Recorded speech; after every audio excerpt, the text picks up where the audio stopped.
What is up, everybody? It's Heretic here. Welcome back. One more deck for you guys here today, and then I will see those of you who are going up at the Nick Bailey Open in Ashtabula, Ohio on Saturday, so that would be tomorrow. Anyway, today we are looking at a rogue deck that I have seen popping up a little bit here and there, so I decided to try my hand at it, and that is Excadrill Dhelmise. Now, Excadrill is an old card, as old as the current standard format allows. Primal Clash, when it was released, is a 110 HP stage 1, which is about middle of the pack. You know, it's doable. And so Excadrill has 2 attacks. The first, Dredge, for 1 colorless, which lets you pull any any 2 energy cards, from your deck and attach them to Excadrill. They can be basic or special energy. And then we have Mockclaw for a metal and 2 colorless, which deals 50 damage and does not apply resistance. Now, what's so special about that? Those are 2. First attack is not really going to help you set up on a small stage 1, and a second attack that, quite frankly, is just pretty terrible. So here we go to Excadrill's ancient trait, Omega Barrage, which states that Excadrill may attack twice in the same turn. So now all of a sudden we can hit for 50 twice, or we can pull an energy and then hit for 50. So even then, that's a max of 100. That's not a lot of damage. So we need to still need to keep buffing. So what else do we have here? With our 4/4 line of Excadrill, we have Dhelmise, a new card from Guardians Rising, a basic Pokemon, 120 HP, 2 retreat, and a dark weakness. Not exactly great, but I guess the HP is pretty solid. And that's not really relevant, as Dhelmise is going to spend all of its time, hopefully, on the bench with its ability Steelworker, which states that all of your Metal-type Pokemon's attacks do 10 more damage to your opponent's active Pokemon before applying weakness and resistance. Now, if you might recall, we are ignoring resistance with Excadrill's attack, but not weakness. So that means that with a full field of Dhelmise, you are one-shotting Sylveon GX, which is a big deck right now, a lot of hype. And actually, you wouldn't need a full field as long as you have, so you need to do 100 damage, so realistically, actually, so with 4 Dhelmise on the board, you are hitting 90 damage, which means with 2 attacks, you would hit 180 damage, enough to take a lot of big stuff out right now. And it can get even bigger than that, as we will get to here in a little bit, but that is the basic concept. Load your bench with Dhelmise, attack with Excadrill, hit twice. The Sylveon GX deck is also highly vulnerable to this, as Sylveon carries a weakness to metal. So Excadrill, even with no Dhelmise in play, or if you've been hexed or whatever, they have a Silent Lab out, can simply hit for 50 twice. That becomes 100 damage 2 times in a row, and that equals a dead Sylveon. So how cool is that? So the rest of the deck lineup, we have 1 Shaman and 2 Tapu Lele, and then 1 Magearna EX. Grandpa GX is starting to see a lot of play. We have other effects, Greninja coming back, that has Bubble. Plenty of things that can lay down effects like this. Sylveon GX again, which I just mentioned, its GX attack, as well as that of Alolan Ninetales GX.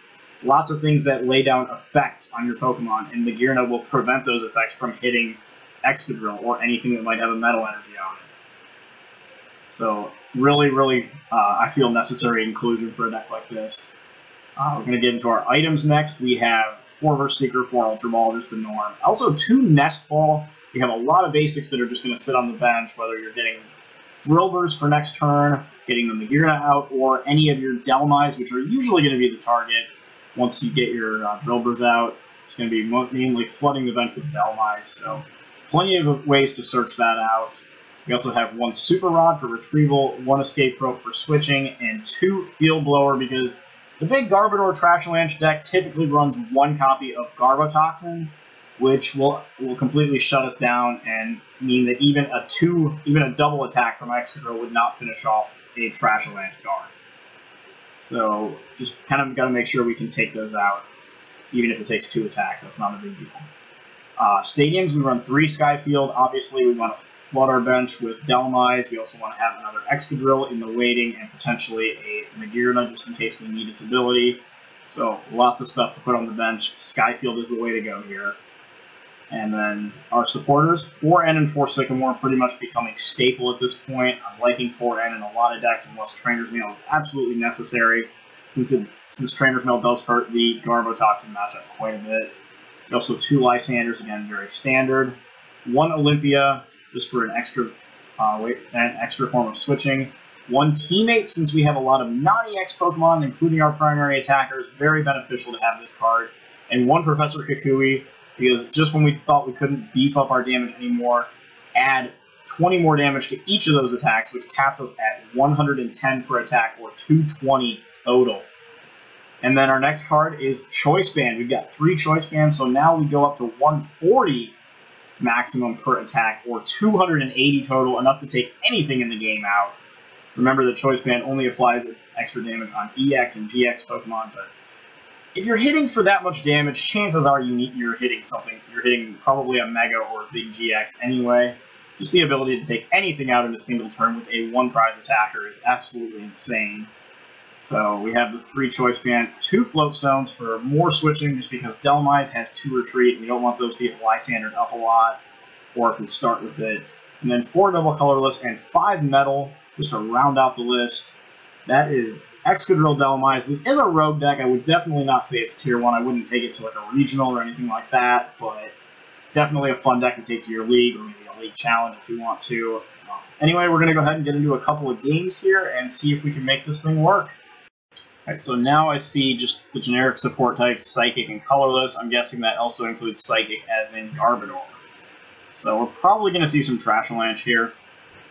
Basically, anytime you see just those 2 types, I think right now, we all just assume that that's what that is. It's just certain types, it could be something else rogue, but the general consensus is that's what you're playing against. So a Tauros is flipped over.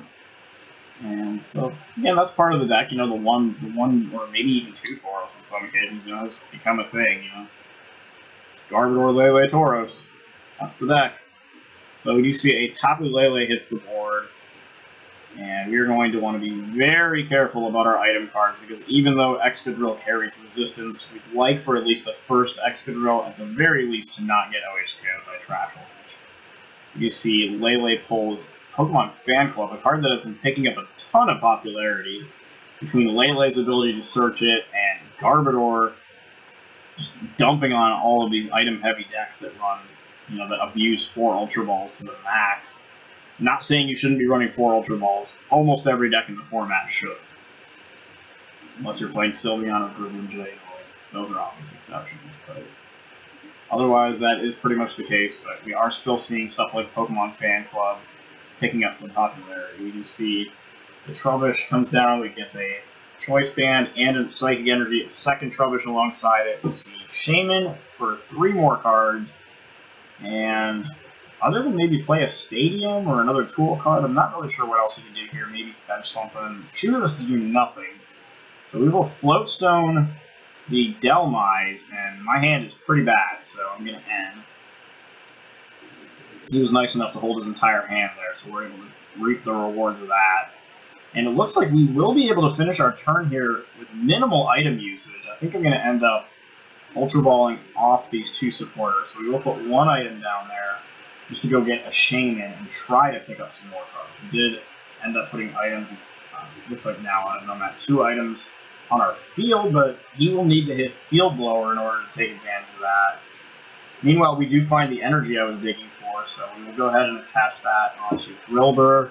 More likely KO scenario involves him simply attaching a Double Colorless to Tauros and playing a Lysander, which will probably make me want to cry. So he does have the Field Blower. Go figure. We lose both of our Pokemon tools. That sucks. So that puts it at 3 items in this card. And then he plays a Float Stone on the Tauros. So that's going to happen. And we are weak to Darkness with Dhelmise, yes. We are not weak to Psychic. So he's not hitting Dhelmise for weakness. Or so many of these things, this Tapu Lele stuff, it doesn't carry the Psychic weakness, it doesn't hit for Psychic weakness, like, it's crazy, people think about that and they're like, oh, it's Lele, well, it's like, wait, no, it doesn't have weakness, it hits for weakness, or no, it doesn't hit for weakness, it has weakness, but it does neither. Crazy stuff. And so we see the Garbotoxin Garbodor comes out. Oh, that's not cool. So we will probably want to target that down when we get the chance. You have a Lysander in hand, but don't quite have the pieces necessary to, you need to hit a double colorless, not a double colorless, a Metal Energy, as well as some way to switch out, whether that's another float stone, escape rope, Olympia, which would be the slow method, just some, even like another double colorless, just some way to get out of there. We do see he puts a Drampa down, so we're going to want to be careful for that as well. Probably going to want to go fetch Magirna, as Trash Lanch hits us for 60 damage there. And so we draw Sycamore, we can go ahead and evolve into Excadrill. We could play the Lele, try to pick up a card that way, you know, try to find something we might be able to play. And so we do have the Olympia here, which might not be a bad option. We can play it, switch into this thing, and then we can do a 2-turn kind of thing here. We can Dredge to grab an energy, and then we can Mock Claw and pick up 60 damage because our abilities are not being shut down, thankfully. We failed to find a Pokemon tool for that benched Garbodor, so we're able to get 60 damage on the board. More importantly, we're not getting OHKO'd. So if he has a switching card, which I hope he doesn't, he could go into Drampa and ditch our double colorless, which would really suck. Otherwise, we would be in a position to not only knock out this Pokemon and take a prize, but it would also take away his Trash Lanch for at least a turn, which would be pretty noteworthy. We do see the double colorless goes onto the Drampa. We see a Lysander here instead, so he's going to drag up the Tapu Lele and hit it for 90 damage because he has the Choice Band. Now, in this instance, again, we could Versus Seeker and simply grab the Olympia back out of the discard pile. However, we open ourselves up to Drampa the next turn if we do that. So I think we attach the focus, or I keep saying focus. We attach the Choice Band. We're gonna give him 2 more items here. And oh my goodness, you're telling me I didn't hit anything? Oh, what the fudge? What the French toast? Seriously. So we're gonna go dig again. I don't think we can find anything here. I think we just play that. But that really sucks. Like, seriously, what are the odds? I'm gonna go ahead and put this thing down, but you know, now we've got what? 1, 2, 3, 4, 5, 6. If he has another Field Blower and a Lysander, we would say we could kiss our Excadrill goodbye. And how we keep managing the whiff switching methods is something I've been having a lot of problems with. We run 4, granted 2 of them were in the discard, but still, I don't know, it's just, luck has not really been on my side lately. We do see the pending threat of Garbotoxin could be taking place, and I also think it's key not to put that Skyfield down last turn, since that would also give him the option to put another Trubbish down and be ready for more Trash Lanches in a much faster manner. Instead, we are going to give up 2 prizes off of the Lele, which is fine. We can Versus Seeker for an N, and then take this KO, and also Dive Ball to pull Magirna out of the deck. And okay, I guess or not. Why do I keep saying Dive Ball? Nest Ball. So we are going to go pull Magirna from the deck, and then we can put Dhelmise down, and we're going to end his massive hand size way down. I'm not okay with him holding that many cards. That is not good on any level. So we're going to pick up a knockout here, and we're also going to get to lay a second attack down. We get the KO, take a prize card, find a Lele in the prizes, and now he's going to have to bring something else up, which we know is going to be Tauros. So whether or not we really want to hit here with Tauros, against Tauros, we could do 100 damage, which would set us up pretty nicely for next turn. However, I think in this instance, I will just pass the turn. I'm not going to attack without Tauros right now. Next turn, we could simply wipe the thing out and hit it twice. We also see he's going to put another Trubbish down, so maybe we want to target that if he doesn't get a tool on that other Garbodor. Take advantage of our Dhelmises while we have them. We can also take out the Drampa. I mean, there's a lot of options here. Because the other thing, if we lay down the damage on Tauros, Drampa all of a sudden is dealing 150. So a lot of factors to weigh in here as to what maybe we want to KO. If we had another Dhelmise on the bench, we could bring up the Shaman, knock it out, and then still manage to hit something else. But again, he probably just brings up Tauros, and we don't want to hit that. So instead, he's going to focus on the Trubbish, and we'll see... He puts the Floatstone on Drampa here, actually, not on Garbodor. Interesting decision. And then, yeah, then we do see a Versus Seeker into Sycamore, so we'll see if he tries to use Acid Spray here, which really wouldn't help him. Although, if he does arm the Garbotoxin, then that might be a different story, because then he could... Yeah, okay, there's the Floatstone. Garbotoxin is armed. Rip. There go all our abilities. Now Drampa can come out and discard our energy. Yeah, and that's exactly what's going to happen. Drampa's going to come out, he's going to say, who's your daddy? We're going to take 20, and we're going to lose our double colorless energy because of this mofo. However, I do think he's running low on tools. He's definitely running low on Floatstones, I can tell you that much. So if we can find a Field Blower, which we just top-decked, then yeah, that's going to put us in pretty good shape. So we can knock out the Floatstone there, as well as the Floatstone back on the Garbodor. So we are able to trap this thing in the active, essentially, while also disarming his Garbodor, and that means we won't have to Lysander to bring it up either. So, should be able to, let's see. Just finding another Dhelmise wouldn't be a bad idea, just for down the stretch. And we can Versus Seeker here to pick up an N and drop his hand size back down, since we can't teammates right now. Worst case scenario, we will just end up attacking him once after using Dredge, which is going to end up being the case. We do draw another Excadrill, though, so we can put another Excadrill down on the board, and we'll be able to Dredge here to pull a double colorless from the deck, and then we'll attack him for 50, 80, 100 damage.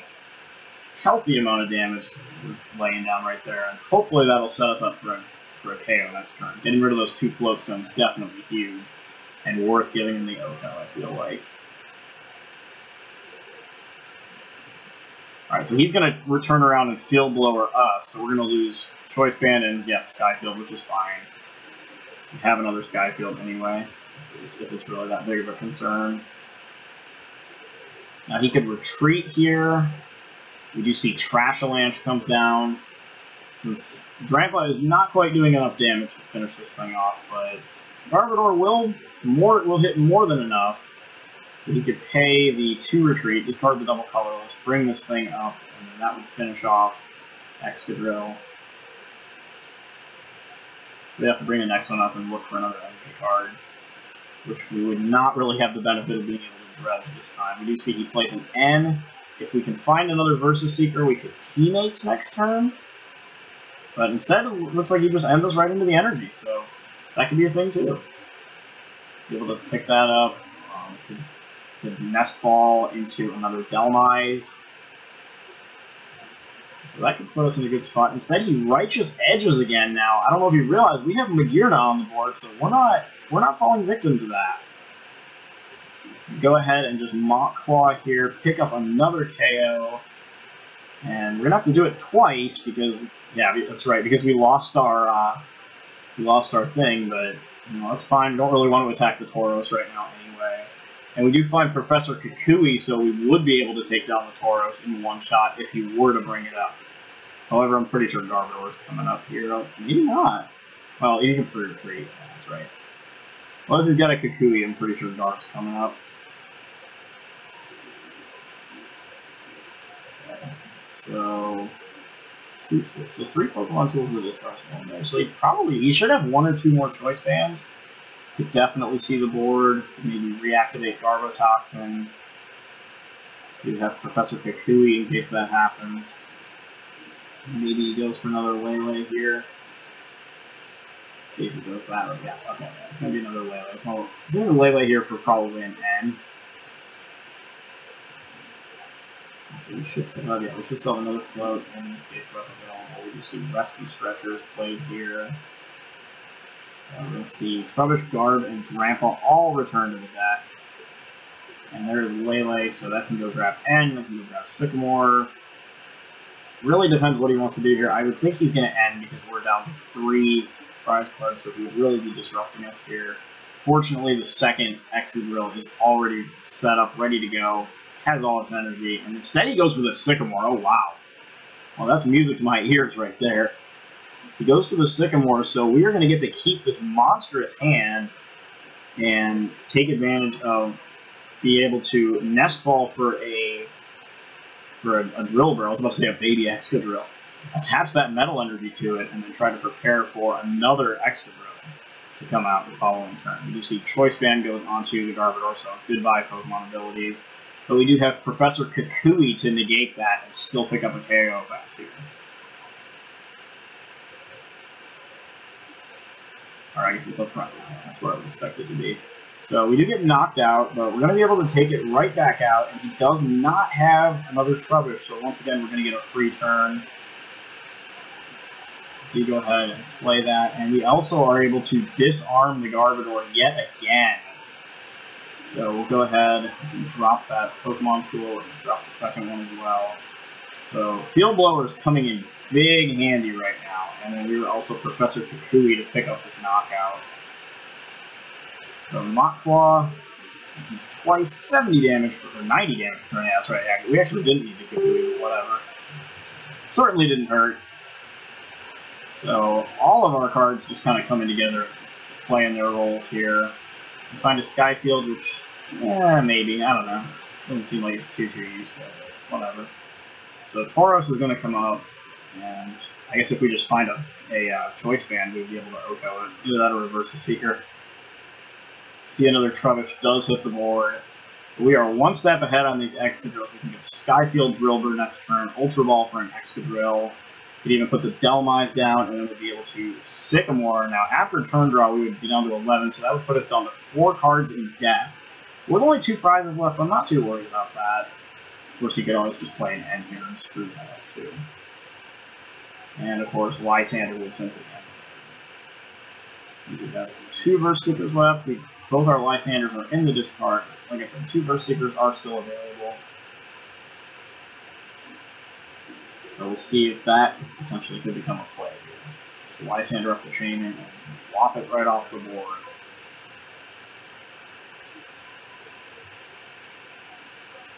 Alright, so instead he's going to play a Lysander here. Okay. So he's going to drag up the Drillbur, and that's going to be an easy knockout. He's going to be able to do 60 damage right upside it. Easy KO. And all we need now is a Choice Band, so we can Ultra Ball into the deck, see if it's in there. So we can let go of one of those and the Lele. So look through the deck. The Choice Band is in the deck, so we will grab the Excadrill and thin the deck out as much as we can. We're going to Ultra Ball again. It's going to take us down to 9, so we're going to draw all but 2 cards in the deck. And we're going to grab the Dhelmise. And we can also just finish this off by putting the rest of these Dhelmise on the board. We would have all 4, and that would be enough. We'd be doing 90 per round, so this would hit us for 180. So actually, that in and of itself is enough to end the game. And so, no reason to dig. We got the KO, so it's like we're looking at it just like, wait a minute, we don't need it. So there we go. Excadrill picks up a W against the dreaded Garbodor deck, or I should say the mighty Garbodor deck. So we come away with a big win. Magearna playing a key role there against the Drampa, and we were able to twice disarm Garbotoxin. So pick up 1, and we will go ahead and do 1 more game. So we see water, and only water, which Greninja seems like the most likely candidate here, since we're not seeing anything non-water. Unless it's that Golduck deck again. You're like, hey, 2 weeks in a row, same 2 decks. Oh my god, why do we have to start with Shaman? Like, it's so disgusting. It's so bad. I mean, we have switch methods, but it's like, I don't know, do I want to take the turn to actually try to Sky Return here? Like, if it's Greninja, maybe. Okay, no, never mind, we see Lapras. That is not Greninja. So, Trainer's Mail, okay, yeah, here we go. So just like a water box, maybe, with no Shamans and no Lele's. Not really sure.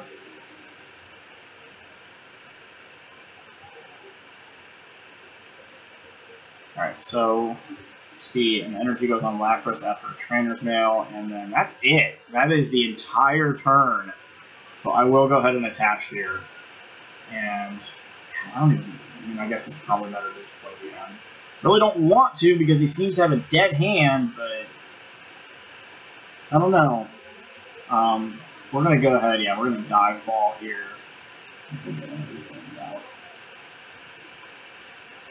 And then, yeah, we're just going to end up... Actually, I'm not sure that I want a Sky Return here. I feel like I should, most certainly, but I don't know. I'm going to go ahead and call that a misplay on my own part. I think that was probably pretty stupid. I think I thought about that just a little too much. There's no way he's going to get that attack. All he's going to do is collect. And if we don't draw another basic, then that would put us in a really horrible situation.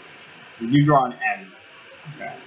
So we can attach that, we can attach that, we can... You know, I'm even going to put the Stadium in play just to get it out of my hand. And then we're just going to go ahead and play an end here. We're going to send his massive hand back, and we draw a very bad hand. But at least we have the Ultra Ball here. So that can give us something to at least stall with for a turn.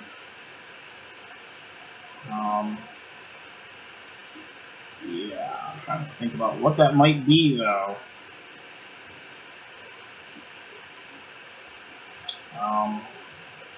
I really don't know. I mean, I suppose... Yurna doesn't have enough HP. It would have to be Lele, and I don't really want to do that. Although I guess we could just Lele for teammates. Yeah, we actually will go with Lele here. Lele for teammates, and then wait for him to potentially take a knockout.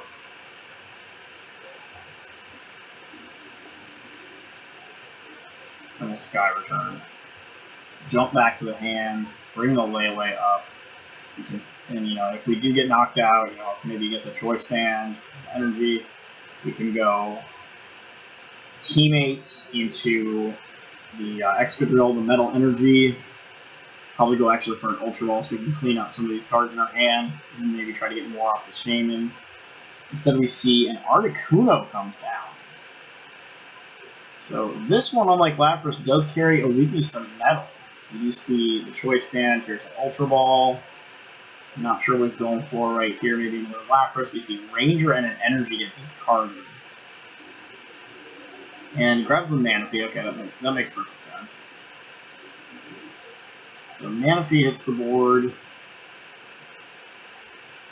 And yep, there's a second more. Okay, so he discards the Verse Seeker. And we're going to see a fresh hand. It just needs the one energy. There it is. Let's see. These energies can be entertaining sometimes. Fighting Fury Belt, interesting inclusion, goes on to Manaphy. We do give up 2 prizes, but that is fine. Once again, we are just going to teammates, and then hopefully next turn we'll just be able to drop the end and all that. We do draw Magirna, which is not a bad pickup here. We need, let's see, we're doing 80, 90. We're going to need 2 Dhelmise, unfortunately, to make this whole thing happen. So we actually don't want to grab that. I'm going to grab the Ultra Ball instead. And then the Metal Energy, we got the sexy one, just because. So we're going to put Magirna down, protect ourselves from Ice Beam GX. Although he could just knock us out with Blizzard Burn, so why would you Ice Beam, I guess? We will go ahead and, no, not the Dhelmise, that would be a huge misplay. We want to grab this thing. And another option here would be if we were to find, I was about to say the Professor Kukui, but I was like, no, wait a minute, we already teammates. Don't want to make stupid, assumptions here and then not have them be possible. So we draw into complete shit once again. Oh my god, not even another Drill Bird. The silver lining in this, I guess, is that he can't attack us next turn. And he does already have 30 damage, so we should be able to just... Yeah, never mind. I'm going to pick up this KO. Saved by the Sky Return. My god, I'm not paying attention tonight. I am a little on the tired side as I'm recording this. And it is beginning to show quite a bit. I do apologize for that. But we will go ahead and pick up that knockout. And that gets all of his energy off the board, at least for a very short time, until we start seeing him, until he drops a bunch of Aqua Patches out of his hand. But we get a big threat off the board early on, which is definitely helpful. If he sets up 2 attackers, we basically just have to scoop it up. That would suck pretty bad. So instead we do see a Trainer's Mail. And let's see if he grabs like a patch or a Reverse Seeker or another supporter here. Yeah, there's an Aqua Patch. So you can either get another Pokemon if he's got like an Ultra Ball or a Nest Ball, or he could just power up the Articuno. You see a failed attempt at Max Elixir. So there's Aqua Patch. That's going to give an energy to the Articuno. And it looks like we're probably just going to get put to sleep. You see an energy go onto Manaphy. And yeah, he's going to play an end. So he's going to drop us down to 4 cards. We had plenty of supporters to play. We did draw into a Dhelmise that we could put down. We do find 2 Dhelmises here. Another Drillbur as well. The only thing we're missing here is a draw supporter. The rest of this is just gorgeous. And everything else we could want right now if we were to just find a draw supporter. So he did Dive Ball for another Lapras, which we'll see the board. And let's see, he did attach from hand. That's on Manaphy. So we do see Manaphy retreat, and we're going to see a Chilling Sigh here. He does move the second energy over. See if he puts it on the Articuno or not the Lapras. Okay, it's probably a better play. Chilling Sigh will put Excadrill to sleep, which of course has no effect because guess who? Magearna once again. And we top deck the Sycamore, which is just beautiful. So we can do that. And the other thing, we could try to play an Escape Rope and hope we hit a Float Stone, but I don't really feel like playing that kind of game right now. So we are just going to throw the rest of this away. We do get another Drillbur. So we can put that down. Of course, we did hit the Float Stone, you know. But that's whatever. So we will Mock Claw here, pick up a Knockout, and force him to bring something else up for us to lay a lick down on. Find another Choice Band. And so there is the forfeit right there. Wow. Okay, so Chilling Sigh completely unaffected due to Magearna. And I am pretty doggone tired right now, but I did want to make sure you guys got a couple of games in. And so that is the Excadrill Dhelmise deck. Definitely more on the rogue side. Definitely has a bit of consistency issues against some of the faster decks in format. Obviously takes an auto loss to Volcanion. That is today's video. I hope you guys like it, and I will catch up with you guys next time. Cheers!